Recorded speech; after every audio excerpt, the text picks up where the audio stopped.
Баршаңызға қайырлы күн. Менің каналыма қош келдіңіздер. Бүгін сіздермен бірге қызылшадан осындай рулет жасаймыз. Мерекелік дастарханның сәні болатыны сөзсіз. Ол үшін бізге суға піскен қызылша, оның жүгері крахмалы, сұйық май, тұз, 3 жұмыртқа және салмасына сүзбелі ірімшік және аскөк қажет. Ең алдымен 3 жұмыртқаның ақуызын сарыуызынан ажыратып аламыз.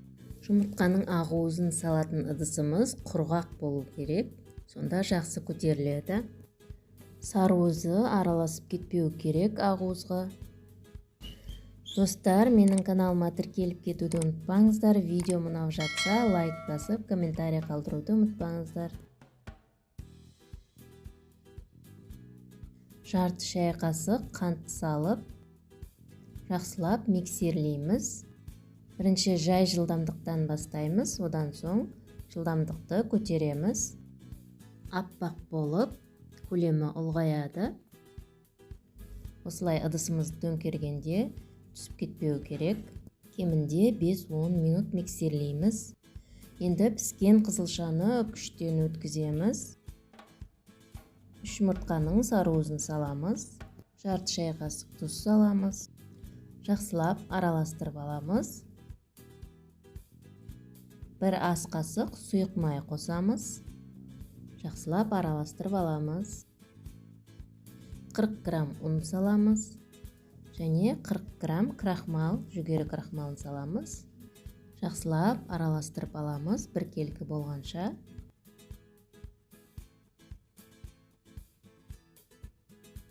Неке осылай біркелкі болды массамыз. Енді оған ақуызды қосамыз.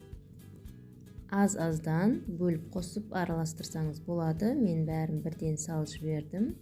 Және де осылай төменнен жоғары қарай жайлап асықпай араластырамыз.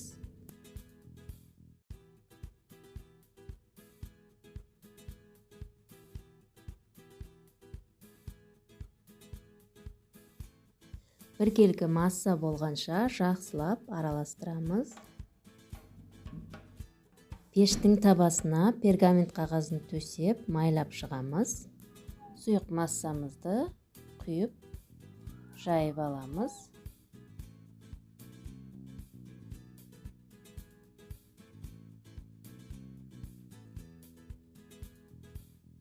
Барлығын бірдей қылып тегістеп жайып шығуымыз қажет.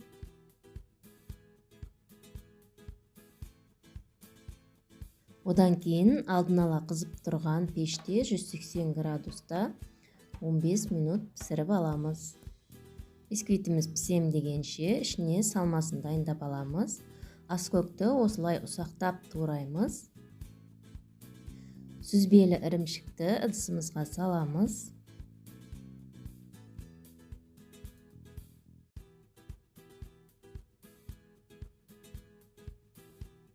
Оған аскөкті қосамыз.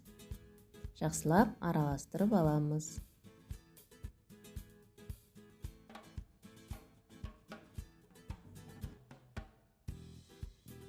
Он 15 минут өткеннен кейін пешімізден аламыз бисквитті. Және де суытып аламыз. Суығаннан кейін барып, ішіне салмасын саламыз.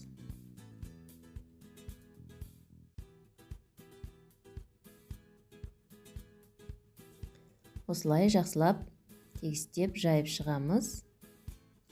Одан кейін рулет қылып орап шығамыз. Осы арада селедка қосып орасаңыздар да болады. Мен селедка салмадым.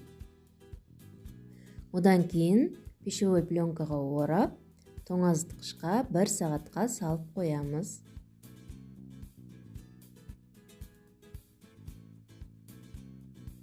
Бір сағат өткеннен кейін алып кесе берсеңіздер де болады. Жақсы қатып шыққан. Өткір пышақпен кесуіміз қажет. Барлығын осылай кесіп алып, дастарханға қойып, жей берсеңіз болады.